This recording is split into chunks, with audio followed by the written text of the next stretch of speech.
One was a queen who built a family from scratch, with a pink robe, good cooking, and a whole lot of heartbreak. The other, a trio of road tripping legends who transformed a dusty town with hairspray, compassion, and attitude sharp enough to cut lace front glue.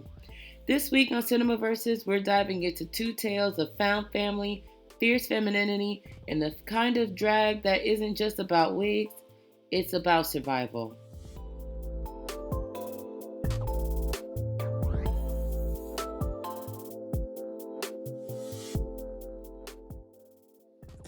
What's up, what's goody, and what's poppin'?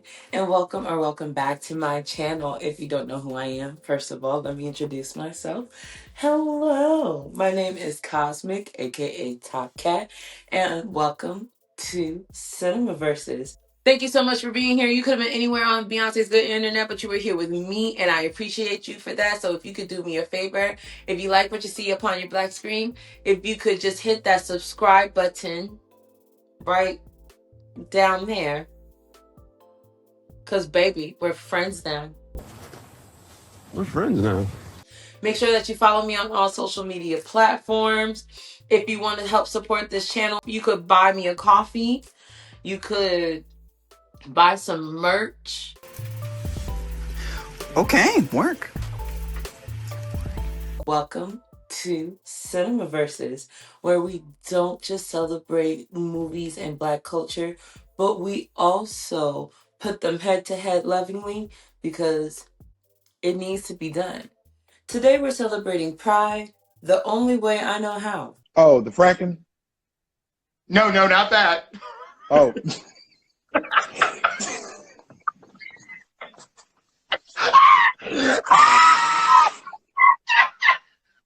With wigs and wisdom and well-earned reads. Who said Jesus? For this episode, we're diving into two iconic films, which features black cis hetero men dressing up as women? What? No, but for real, we're talking about two features that features black men in drag, chosen families, queer survival in all forms, and the glitter-drenched comedy To Wong Foo, Thanks for Everything, Julie Newmar, and the soul-scorching drama Holiday Heart. And because it's Pride, happy Pride, y'all, we're letting the girls have it. 10 rounds, y'all know the drill. One wild card bonus, and a whole lot of queens that shaped us on and off screen. This is CinemaVerses. So before we get into today's video, where we talk about To Wong Foo and Holiday Heart, let's discuss last week's results.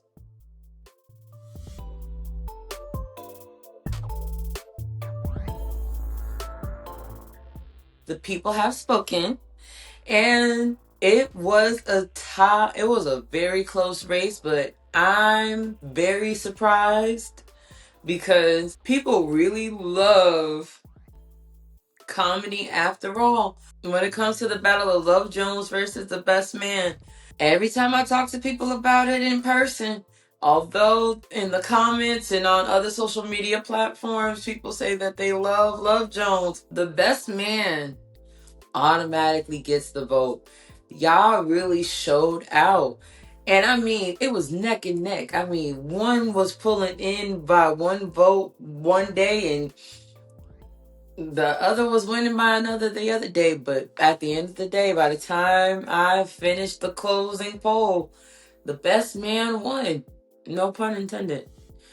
I mean, the movie, The Best Man won. Y'all really showed out, and I can't wait to see how this turns out. This week is going to be a doozy. Let's talk about the plot and structure.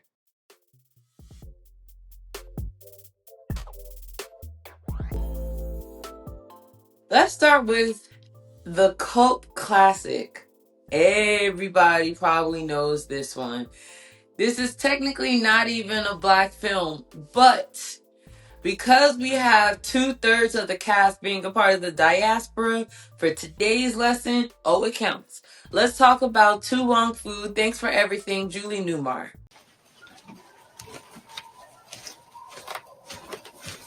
And I think from this point forward, I'm not saying the full name. We're just going to call it Tu Wong Foo from this point forward. In Tu Wong Foo, we follow 3 drag queens, Miss Vita Bohem, Miss Noxema Jackson, and the baby drag queen herself, Miss Chichi Rodriguez, on a cross-country road trip after tying at a New York drag queen pageant. Their mission? To drive to LA for nationals, speed fabulousness, and maybe teach Chi-Chi a thing or two on how to become a lady along the way. But things take a sharp turn when their car breaks down in a dusty little town full of dusty little mindsets. While stranded, they work their magic, healing marriages, giving makeovers, and basically becoming fairy little godmothers in a town that never knew they needed it. We've got big wigs, bigger shade, soft moments, and a showdown with a racist cop. Because you know we have to have a racist cop who learns real quick that drag queens don't play. But by the end, Chi-Chi earns her place, Vita softens, and Noxema proves once again that a queen can change her zip code and the mindset all in one weekend. Now, some of you might not know about Holiday Heart because I've noticed a lot of you don't know a lot about Robert Townsend movies. But let's talk about the plot and the structure of Holiday Heart. Ladies and gentlemen, welcome to the penthouse. You are going up. Holiday Heart gives us a very different drag queen story. Holiday is played by Ving Rhames. Yes, that Ving Rhames. And he is a gospel singing, God fearing, openly gay black man with a heart bigger than his wigs. One night, when his car is broken down, I see a common theme here. He runs to the rescue of a single mother and a child. Well, really the child. Nikki is crying out for help because she's seeing her mother is being under duress by the hands of a man. And Holiday runs into the rescue. And he takes in Wanda, a struggling addict, and her younger daughter, Nikki. At first, it's love. Holiday becomes a caretaker, a father figure, and the kind of stability that neither Wanda nor Nikki ever had. But addiction is a bitch. I'm sorry, a beast! Wanda relapses, leaving Holiday to not only fight for Nikki and their makeshift family, but for his dignity in a world that refuses to see black gay men as nurturing. It's heavy, it's tender, and it does not flinch from the pain. But through it all, Holiday shows that heaviness and softness is strength. And that sometimes a drag queen in a church hat is the closest thing to salvation we've got. I really wanted to use this as a platform to highlight Holiday Heart because I know everybody and their mama, sister, cousin, brother, uncle, especially if you are a fan of Drag Race, has seen Tu Wong Foo. And I wanted to use this as an opportunity to shine light on an underrated classic. So although this is CinemaVerses and this is like a compare and contrast kind of a thing, this is also a chance to uplift and highlight a movie that probably a lot of people have either forgotten or have never heard of. So let's get into the 10 rounds. And maybe y'all will surprise me and be like, bitch, I've heard of this movie. What are you talking about? So let's get into the first round, which is the performance impact. Performance impact is where we talk about the cast, the overall performances, and who left it all on the line and on the screen. As far as the main cast is concerned, you have, for Tu Wong Foo, you have Wesley Snipes as Noxema Jackson, giving commanding presence, comedic timing, and physical elegance in drag. I think her one-off side notes are probably some of my favorites. Patrick Swayze as Vita Bohem, the heart of the film, tender and nurturing with serious emotional weight. John Leguizamo as Chichi Rodriguez, who is chaotic, funny, and also heartfelt. and delivers vulnerability and a whole lot of sass. But then we have some of the supporting cast as well, including Stucker Channing, Blythe Danner, Arliss Howard, and even a cameo from Ms. RuPaul Andrew Charles herself as Rachel Tension. Whoever chose that name, brava. Just can you imagine the house of tension, sexual tension, financial tension, racial tension. We need a house of tension. Anyway, Wong Foo was a risk for 3 straight actors at the peak of their careers, and yet fully committed. Snipes, Swayze, Leguizamo did not play drag queens for a joke. They gave them full heart, dignity, and a backstory. Swayze in particular gives such a gentle matriarch performance.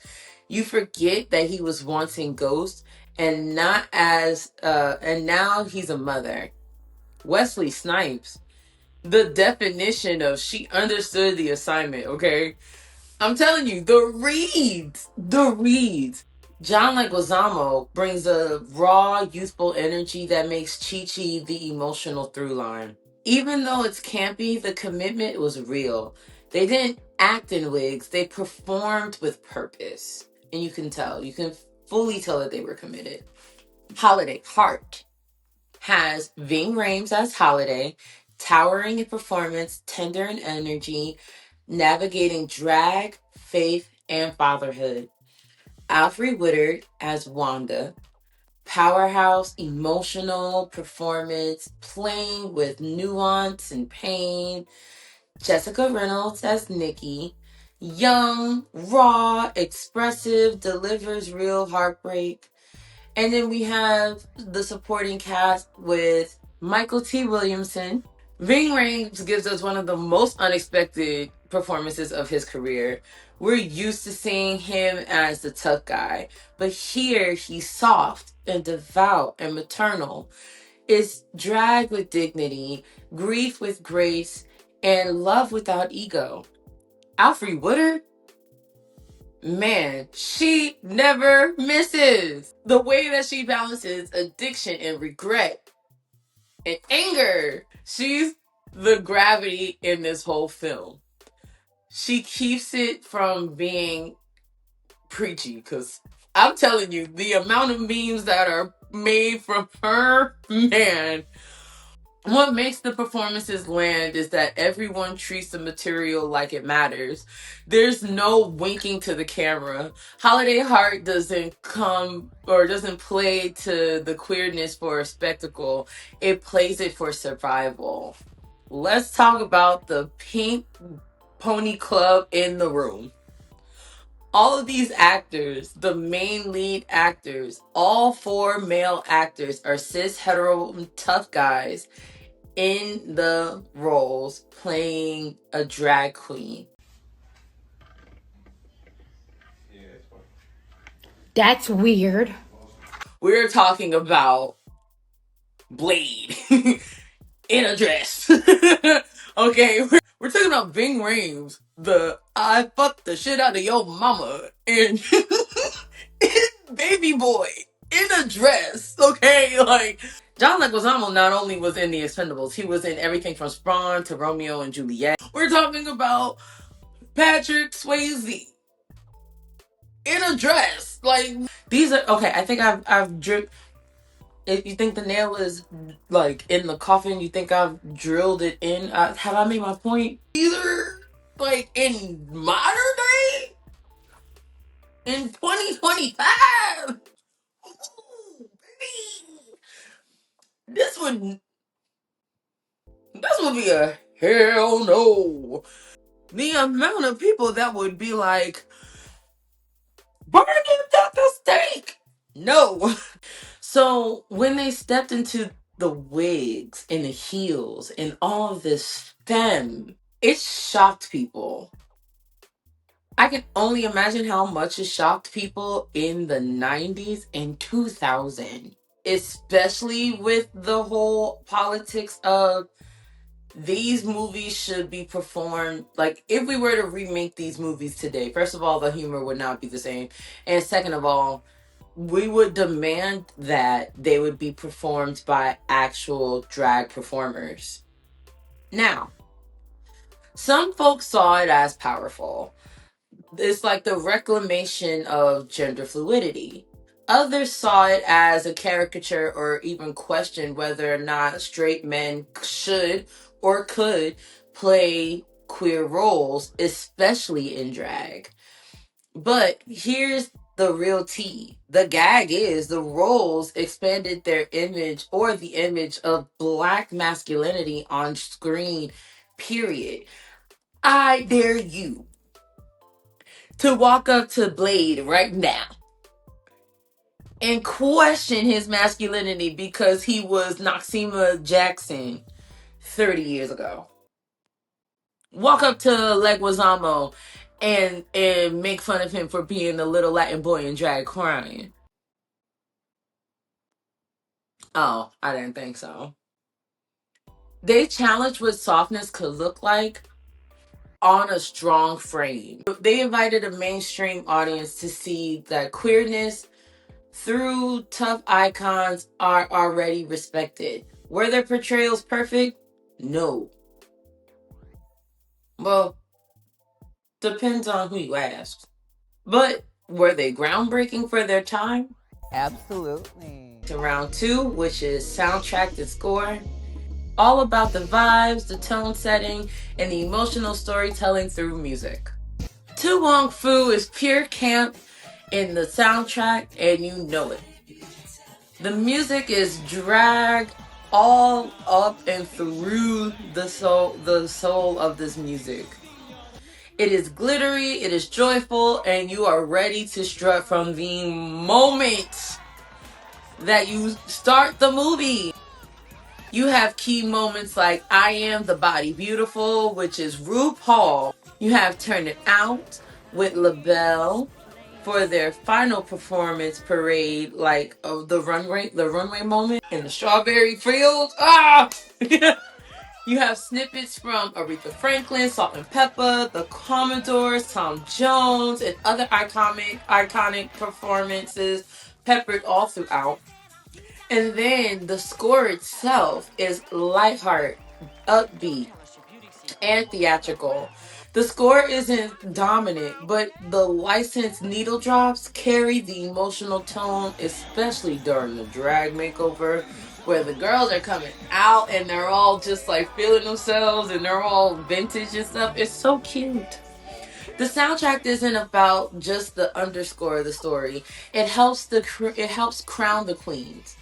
It's giving like mid-90s drag realness, and every song says, this is a celebration. Holiday Hearts music is like church. It is very much church. This film is rooted in gospel and soul and heartbreak. The music here isn't about performance, it's about testimony. The key moments are holiday singing gospel songs. What a friend we have in Jesus. A friend we have in Jesus. Which Ving Rhames has pretty nice pipes. Pause, Granddad. Pause. Vocal pipes. These are moments of vulnerability, spirituality, and spiritual release. It's ritual. And you know, the one thing that I do appreciate about this movie is the fact that we see someone that is openly gay and is very much involved in the music ministry. The piano playing and humming during the key domestic scenes, adding intimacy and quiet strengths. I mean, there's a lot of those. The lack of sound, the lack of music in certain scenes enhances emotional weight, and it's intentionally bare at moments. Even some of the needle drops, right? Like you could tell what type of queen Holiday is because she loves the soul divas dressed as Tina, singing Diana Ross. I think she's done like 2 or 3 Diana Ross songs. The score itself, again, a lot of soft piano, a lot of soft piano led scores with emotional tension, minimalistic at times to emphasize the dramatic beats throughout the movie. And Holiday's drag performances at the clubs were not just anthems. RuPaul would have loved Miss Holiday because RuPaul loves him some Diana Ross. Okay.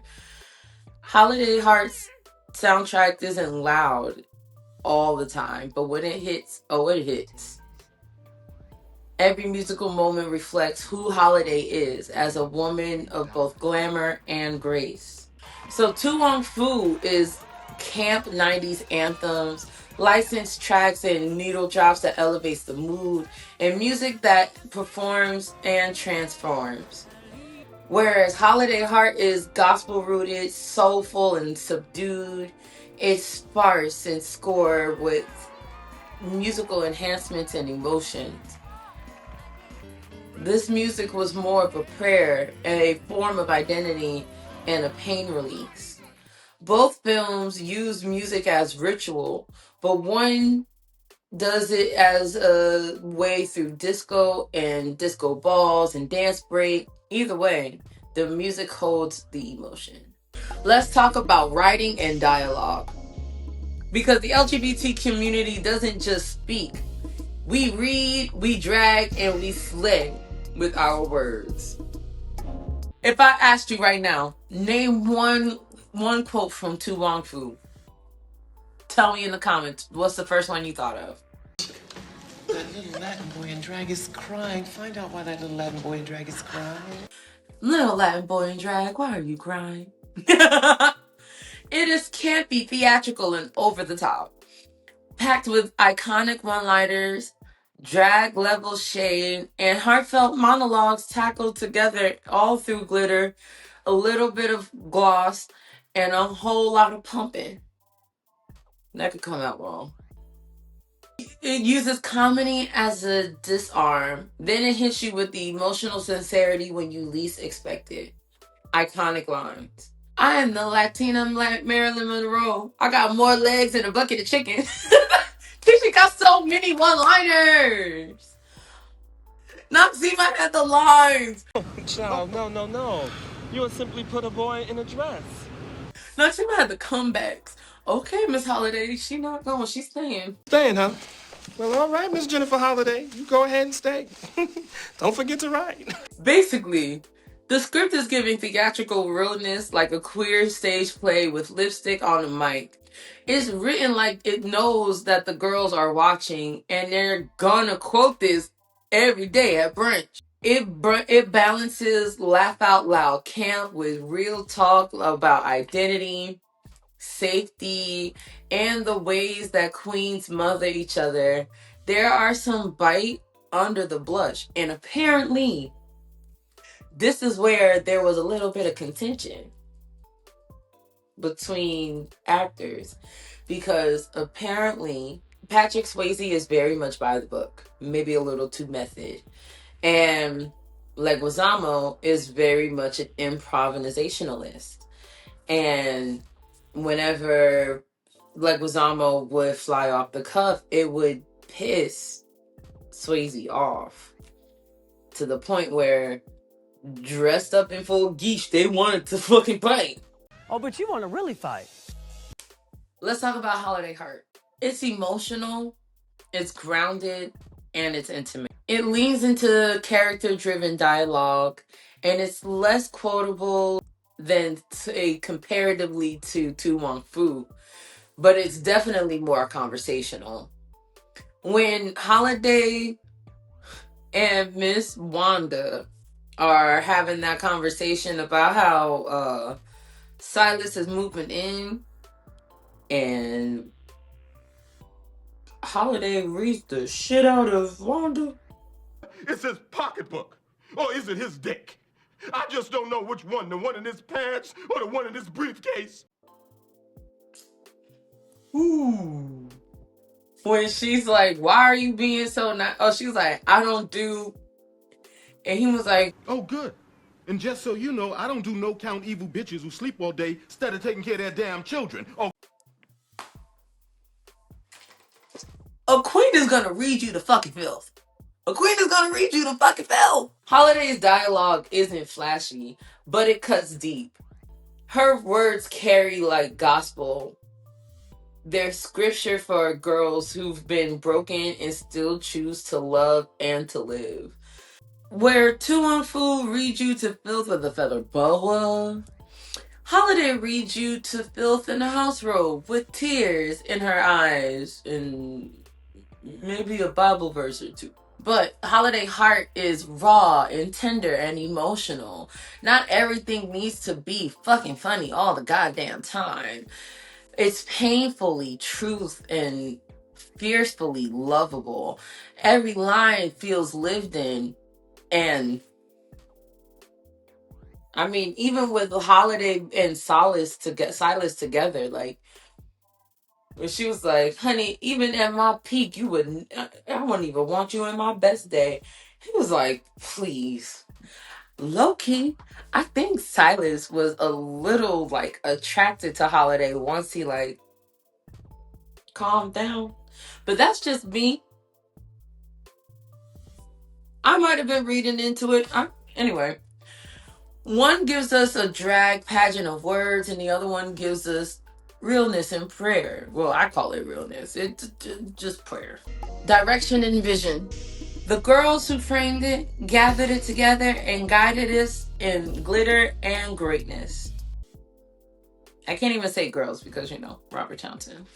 Wong Foo was directed by Bevan Kidron, a British woman directing 3 straight men's in drag.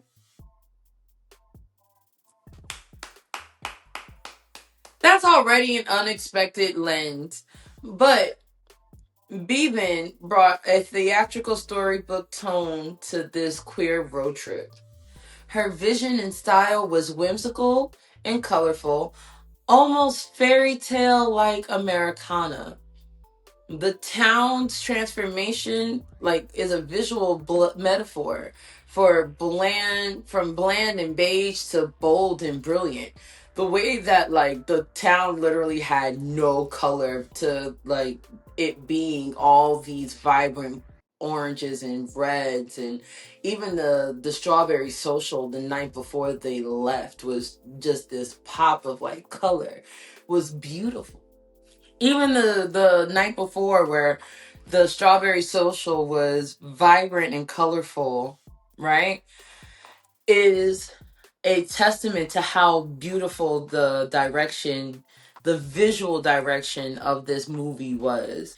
Drag isn't shot like a gimmick, filmed with reverence and grace and glamour.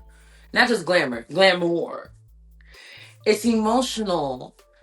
The emotional moments are often framed quietly, and it's letting the actors perform through the makeup, not because of the makeup. The directional lenses lean into the fantasy without losing the grounding. This isn't gritty realism. It's camp as kindness, queerness as a tool, and it's used for healing. The small town setting becomes a stage for radical transformation through lipstick and laughter. The fact that this small town even accepts the fucking cop is racist. You would expect that everybody else would be racist, but they accept not only were they gay, but they were 2/3 of this team were of the diaspora. We have a Puerto Rican and a nigger, right? As the person said, as Dullard said, we don't normally see pretty girls like you driving around with niggas as pics. Hello, somebody.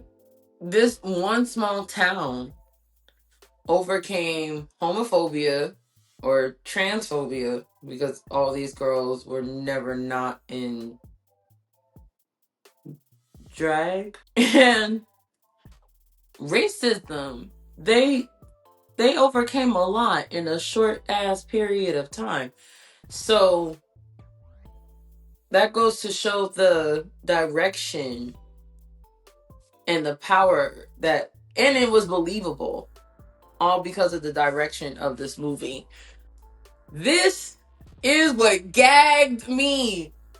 Did y'all know that Holiday Heart was a made-for-TV movie? Hold on, Mary. Okay, so Robert Townsend, the king of black cinema classics, black cinematic classics, the king of black cinematic experimentation like Hollywood Shuffle, directed a made-for-TV drag drama with gospel and pain. So the vision and the style of this movie is based in realism with obviously theatrical moments, but it's grounded shots of the home, the street, and the church is all based around his vision. The drag shots are performed, or the drag scenes are shots with performance art, but not spectacle. It's often lit warmly and lovingly. The tensions build through quiet frames, still moments, and emphasizing the emotions over movement. The close-ups on the faces and the domestic spaces, Holiday's kitchen, Wanda's addiction corners, Nikki's longing. Townsend brought weight to the film that could have brought melodrama.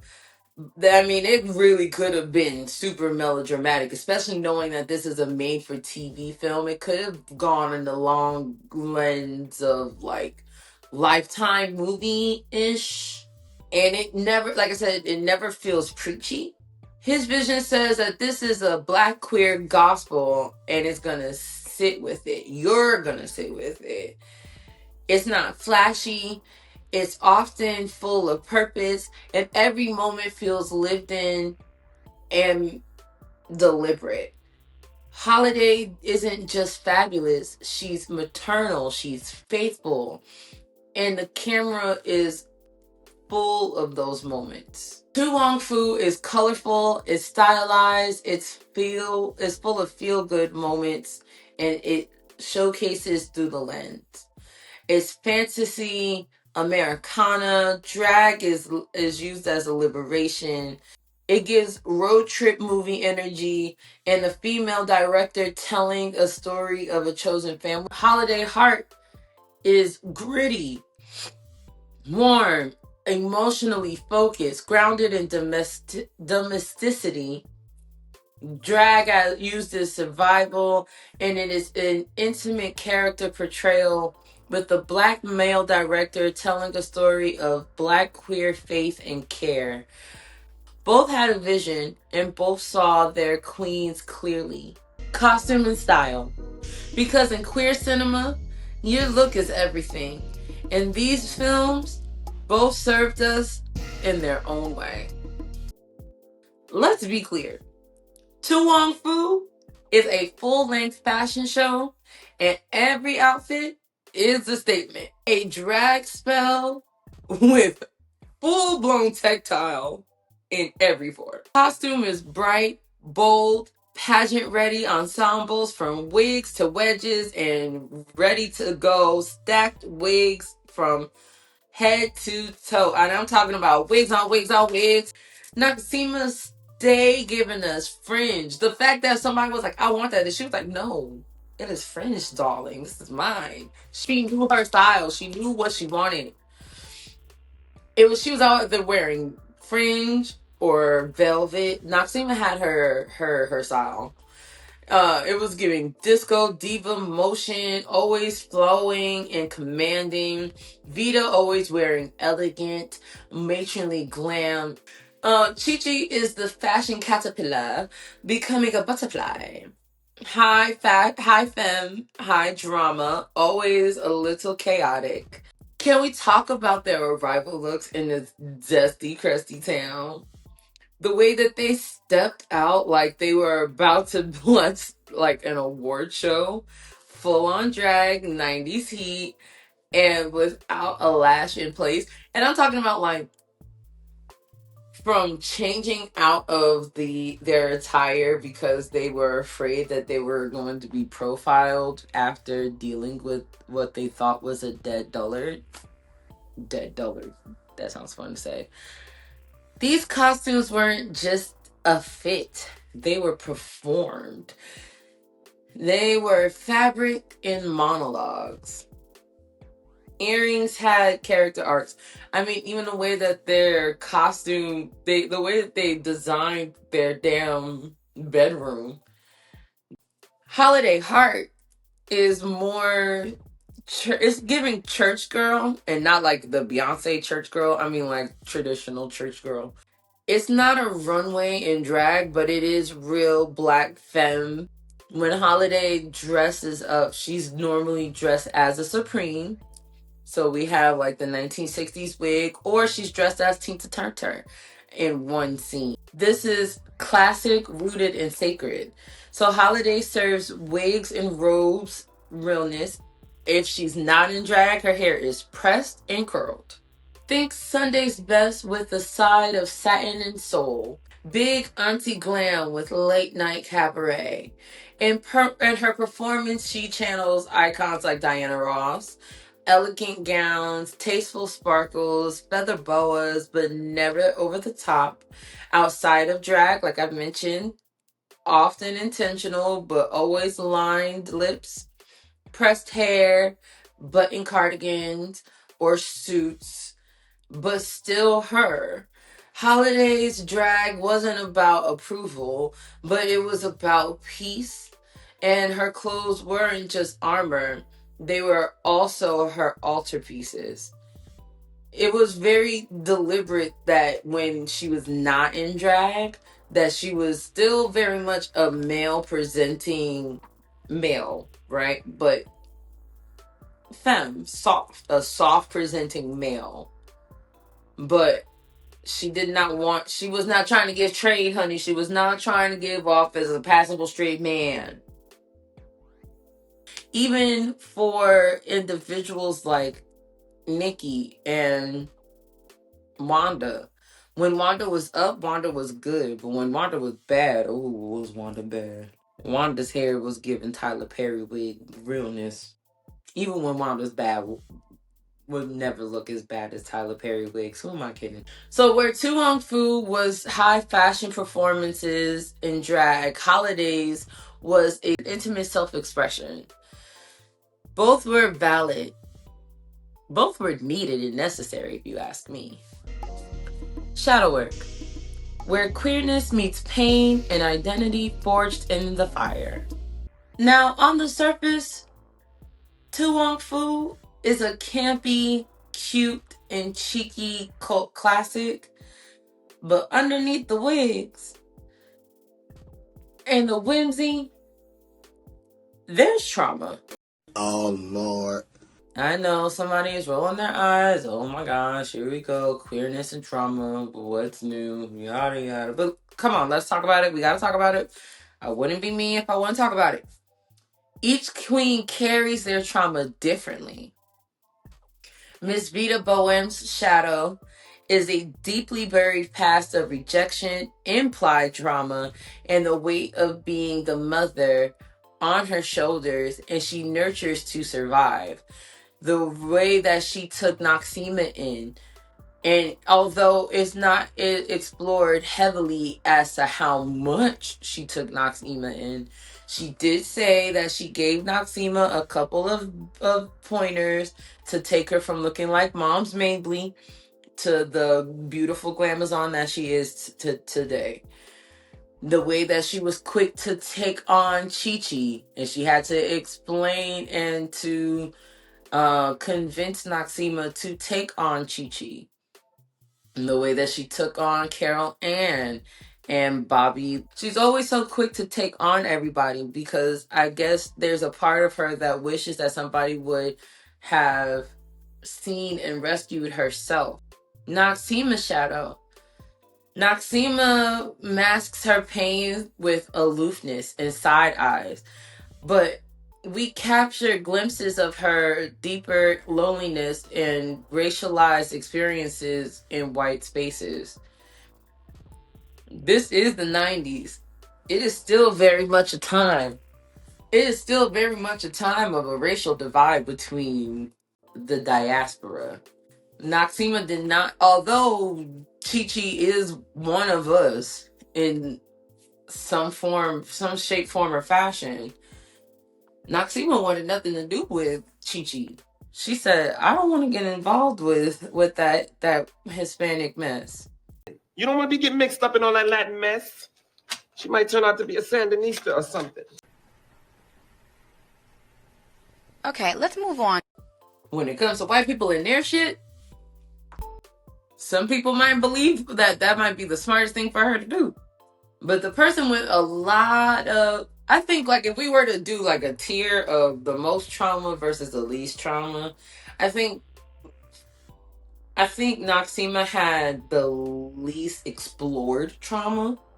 I think Noxema was just like the sassy black friend. Then you have Chi-Chi's insecurity is her lack of mentorship and maybe even her own identity.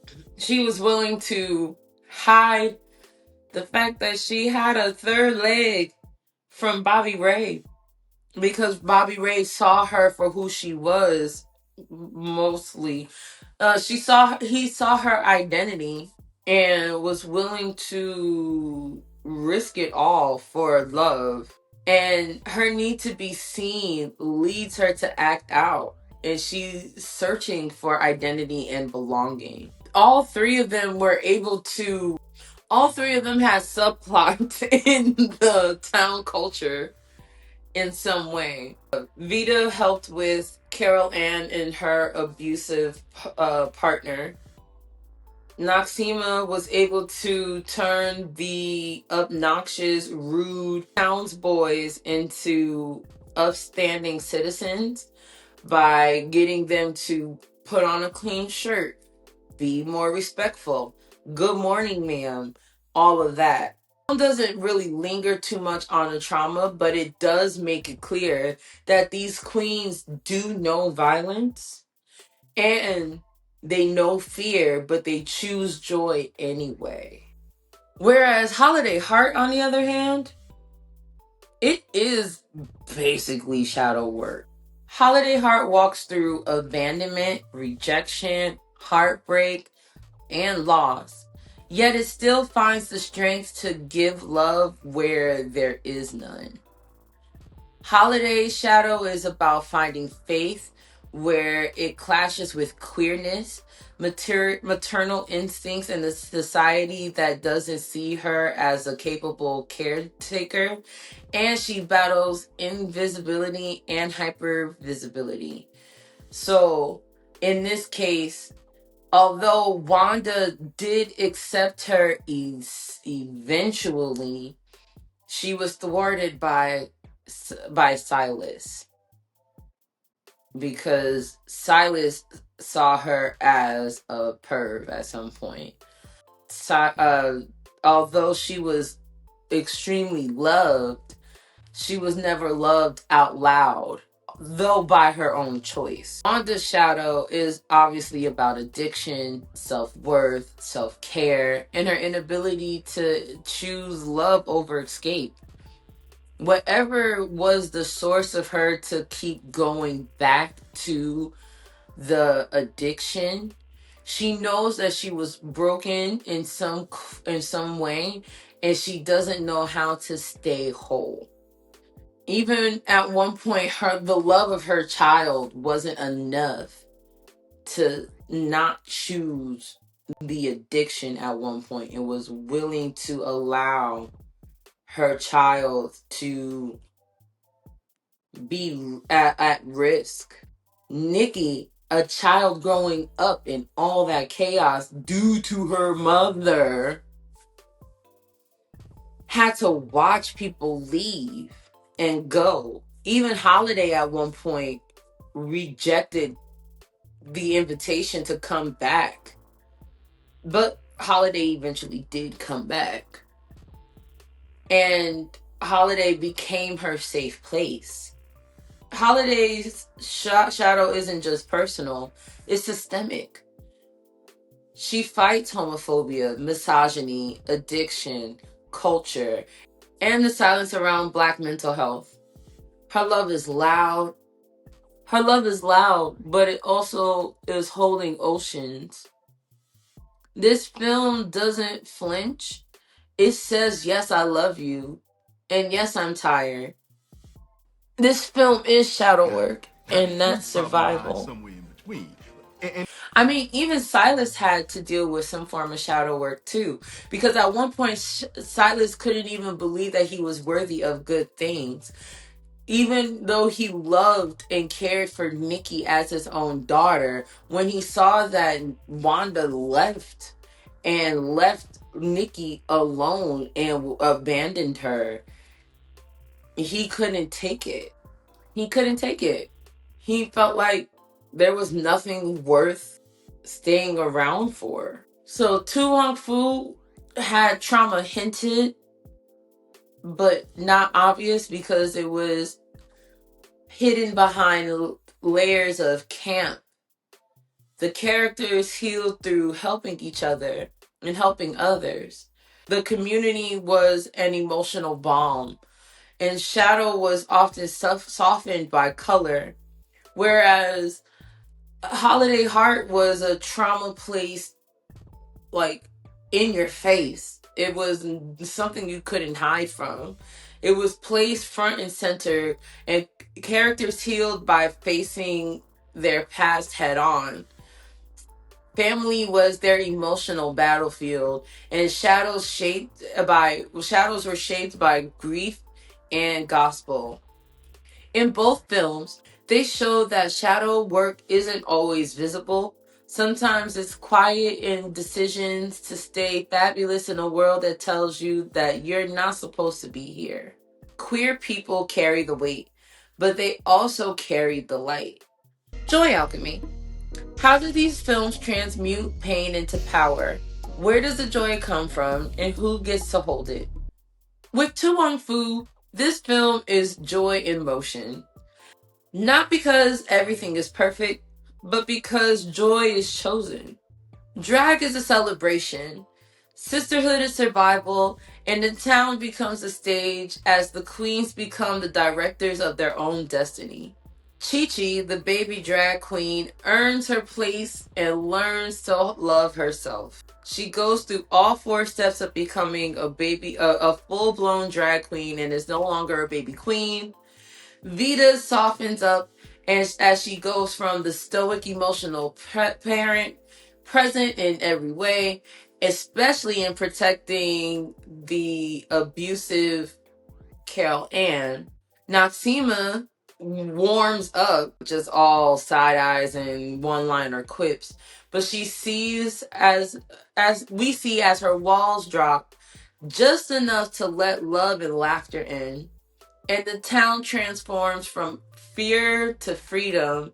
All is sparkled by glitter and kindness. The joy here is communal. It's not just about looking good. It's also about making other people feel seen. And that drag here is most radical. Joy becomes an act of resistance, period, point blank.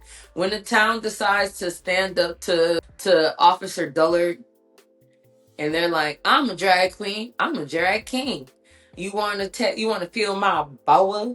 And everybody's all falling in love with each other. It's a beautiful thing. You can see that it is, again, a chosen thing. They all choose to live a life of joy.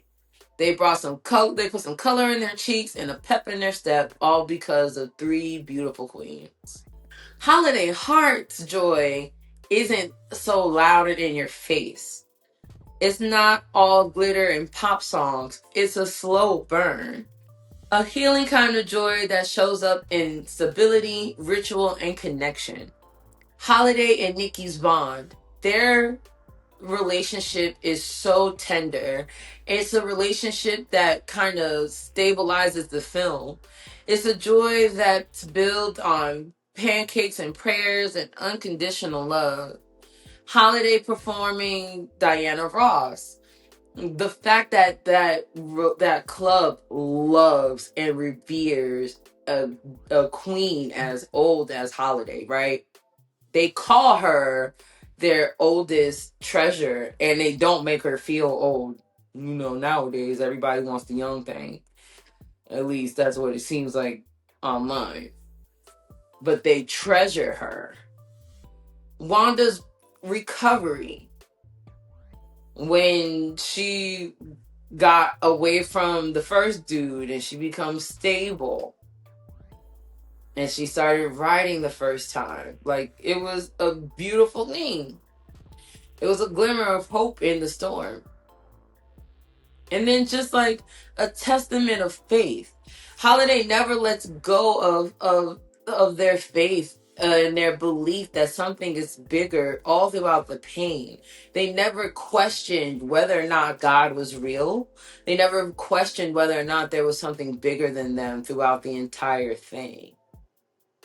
Holiday's joy is found in every day being a sacred thing. Even eventually finding out that he's taking Nikki with him to Paris. A long awaited, like Chekhov's gun. At the beginning of the movie, Holiday was getting ready to go to Paris, and then he delayed it because of his relationship with Nikki and Wanda. And even after Wanda passes, he's taking Nikki with him. Holiday heart is a wig here, a hymn there, a quiet I love you whispered between the chaos. It's not about being seen by the world. It's about choosing to love the world anyway. It's about choosing to be loved, being seen anyway. So Wong Foo is loud, bold, and external. It's the joy through drag and community, the transformation as a celebration, and joy as glitter. Whereas Holiday Heart is quiet, sacred, and internal. Joy is through care and faith. It's transformation as restoration, but joy is gospel. Both films shows that queer joy doesn't erase through the pain. Now let's get into one of my personal favorite categories, which is the archetypal drag battle, where we reveal the inner tarot cards these characters have been walking through in heels this entire time. Vita Bohem is the Hierophant with the Chariot as the underlining energy. She's regal and nurturing, protective yet wise, but she also carries authority and tradition, and she gets things moving. She teaches through love, holds boundaries, and rears respectability like a designer coat. Again, mother of the house, period. And the Hierophant is the one that is like the foundation of the tarot deck. Noxema Jackson is the High Priestess meets the Queen of Swords. She knows all, she sees all, and will read all. She's reserved but sharp. Her intuition is on 10, and her mouth 100. Her femininity is intellectual, guarded, and strategic. A drag oracle, if you will. Chi-Chi is the Fool with the Star card as her underlining energy. She begins naive, messy, and craving validation.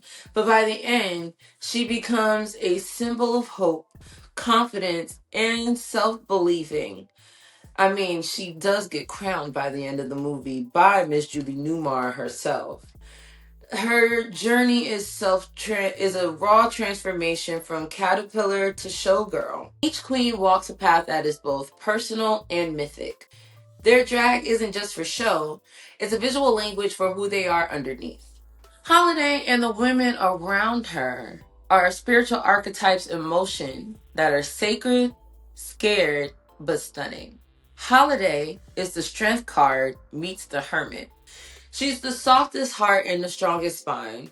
She lives with quiet power, enduring rejection while offering refuge. She's spiritual, isolated, and guided by divine love, even when she's hurting. A high priestess in a satin robe. Wanda, can you take a guess? All my spiritual girlies, can you take a guess? Yep, the tower meets the devil. And I don't know if she's the devil more than the tower or the tower more than the devil. Because the addiction card is what constitutes for the devil. But she's also chaotic and destructive. But I mean, not in the evil way. So I probably the tower card. She represents collapse and survival and the addictive loops that the trauma brings and keeps us in. She burns everything down, but it's also what is left when after the chips fall. Nikki is the page of cups that meets the sun. A tender child with the capacity of joy and imagination and a deep love. She is the reason for the story and why it keeps going. The purpose of light after the darkness, and she holds everyone together with the innocence of hope. Silas is the devil card meets the emperor reversed. He's control, domination, ego, and temptation wrapped in gold chains and false promises. He undermines Holiday and tries to stomp out softness whenever he sees it. And he's the reason why Wanda relapses. He mocks Holiday's queerness. He's the reminder that not all devils come in disguises. They show up in a smirk and a big buckle. But he also comes in and tries to co-parent with Holiday. He does try to do the right thing a couple of times throughout the movie. But old habits die hard. He too was addicted, but not to what he was selling. I think he was addicted to the game. That can be kind of hard. He was a complicated character. In both films, drag becomes devotion, performance becomes prayer, and every queen is a card, shuffled, dealt, and divine. A cultural impact. Who did it reach? What did it shift? And what do we still feel today? So, both movies are well over 20 years old. Wong Foo is literally turning 30 this year. I said, hold up, wait a minute. Released in 1995, it is a mainstream Hollywood drag film starring 3 cis A-list heterosexual straight hyper-masculine men. It followed Priscilla, Queen of the Desert in 1994, but it brought a Black and Latinx representation to the forefront with Wesley Snipes and John Leguizamo. Both are beloved in the communities, by the way. It is a campy and PG-13 friendly movie that introduced Middle America to drag queens in a non-threatening, heartfelt way. And this was the first time that many viewers saw drag queens as heroes.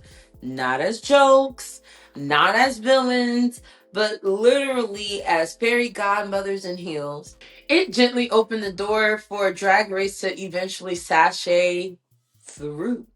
Because of this movie, it became a queer cult classic, especially in communities that didn't yet have language for gender performances and queer family and gender expression. And it is still referenced in drag culture, fashion, and online reads today.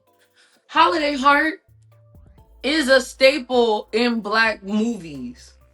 Maybe not a lot of people have seen this movie outside of us, But that's why I'm comparing the two so that way we can expand the reach. While doing my research for this movie, I saw that it was I saw that there was a lot of people that did memes for this, or a lot of reenactments of this movie. One person even said that they played this movie in their rehab. Often underrated, underpromoted, and misunderstood, but unforgettable to those who have seen this movie. Holiday Heart is like a sermon in the middle of a soap opera block.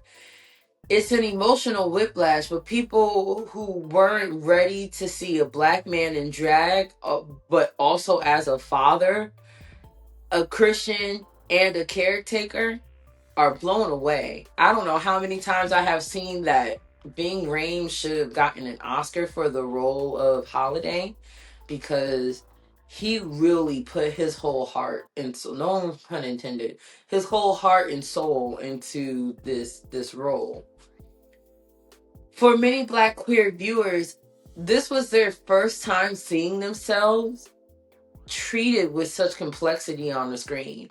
How many times have you seen a Black gay character, a Black queer character respected in their own church?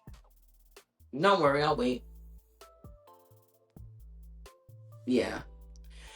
It explores the intersectionalities that are rarely touched: queerness, faith, Black parenthood, addiction. And it lives on in memes, in niche cultures, in niche queer film lists. And it's often moments where people say, like, wait, you remember that one time where Ving Rhames was in drag? Holiday Heart shows us that queerness isn't about performance. It's about presence. It says, I can be soft, I can be loud, I can be saved, and I can still be me. And let's not forget about Silas. Again, the face of Black patriarchal toxicity. He represents the reality that many Black queer people face, and not just back then, but sometimes today too. Just not just invisibility, but sometimes outright hostility from within their own communities, our own community. Holiday Heart challenged that directly. It asked, what if Black men, what if the strongest person in the room is the one that's often most disrespected? Wong Foo brought drag to mainstream audiences, celebrated for its joy and visibility, elevated camp as culture healing, and is widely known and reverenced. And Holiday Heart brought Black queerness to sacred spaces, reverenced for its emotional honesty, elevated care as radical queer action, and is deeply felt and rediscovered. And when it's rediscovered, everybody is like, how did this man not get an Oscar? One is a rainbow-coded invitation to know us all, and the other, basically, it's just like a different lens, right? If we say that Black is not a monolith, queer, gay is not a monolith neither. One is a rainbow-coded invitation to know us. The other is a velvet-draped altar where we finally saw ourselves, flaws and all. Well, get out the damn business then, because I need you. Yeah, but Nikki, do better with one of you. Which leaves us, 11-11, which leaves us to round 10, the Rewatchability Factor. Wong Foo, Thanks for Everything, Julie Newmar, is a rewatch girl. The banter never gets old. Chi-Chi's one-liners, Noxima's reads, Vita's mom moments are timeless, and the fashion still hits. I still want to wear half of Noxima's wardrobe. And this is queer comfort food. Holiday Heart is rewatchable too, but it's an emotional hit, especially if you've lived through addiction and abandonment or rejection. I mean, the performances aged well. This movie aged well. So well. Ving Rhames and Alfre Woodard still deliver such great performances. It's a film that you will feel more deeply over time, especially with a better understanding of queer parenting, faith, and survival. It's more powerful than it is like camp. Both are worth revisiting. Just obviously for very different reasons. And with that, we close out the 10-round comparisons, and now we get to the fun part. The wild card scene versus scene battle. So I'm going to present to you the 3 scenes that I think are worth comparing to together. And you tell me in the comments if there are any others that we should compare together. So let's start with, obviously, the 2 opening drag performances, okay? So we're going to do the pageant royalty drag royale versus Holiday performing Diana Ross. The emotional blow-ups where Chi-Chi and Vita are going at each other, or is it his dick? Holiday and Wanda going at each other. Scene number 3, a moment of visibility. Carol Ann tells Vita as the 3 of them are about to go off, I don't think of you as a man or a woman. I think of you as an angel. Or as Nikki and Holiday are at Nikki's graduation celebration, they are talking about Holiday's identity, sexuality, and they have a little toast where Nikki says, here's to letting it all hang out privately. Now, if there are any other scenes that you think that I should have chosen for the scene for scene, battle for battle, let me know in the comments down below.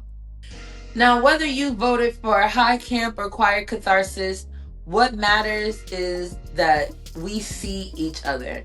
First of all, I've never said it, but I want to say happy Pride to every single person here that is part of the LGBTQIA+.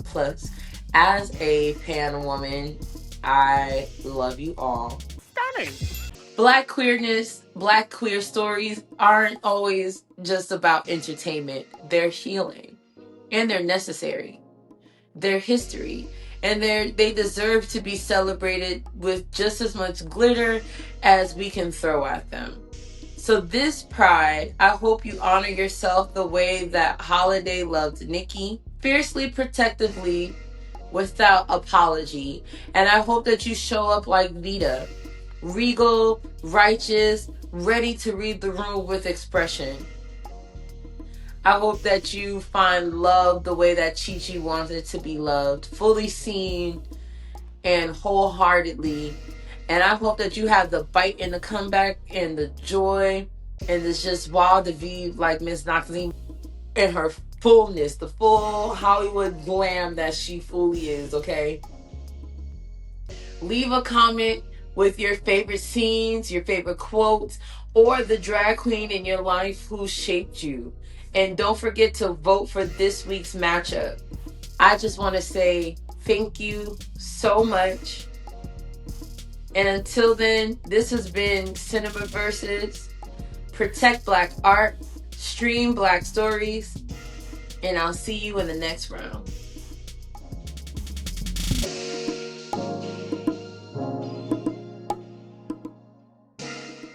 Next week, in celebration of American independence, we are going to be butterflies in the sky. It's going to be a battle of the stoners. So if you want to put your lighters up, you might not want to miss the next week. Again, thank you so much for being here. You could have been anywhere on Beyonce's good internet, but you were here with me, and I appreciate you for that. Make sure that you follow me on all social media platforms. If you want to help support this channel, you could buy me a coffee. You could buy some merch. If you made it this far into today's video, make sure that you hit that subscribe button because, baby, we're no longer just friends. We are a family, like a giant tree. branching out towards the sky. And I love you so much. Thank you. If nobody has told you this, you matter. Not just because you are watching me on this platform, but because of who you are. And I think you just needed to hear that. Okay, I hope that you are having a cosmic day. Shout out to all of my crescendos. I love you. I love you. I love you. I love you. I don't know if I can say that enough. You guys are so fucking awesome. I love talking movies with you guys. You guys have been giving me some good matchups for further on down the line. I have at least the next 10 weeks or more lined up. So definitely stay tuned. But until then, I will see you all next week. Bye, lovely.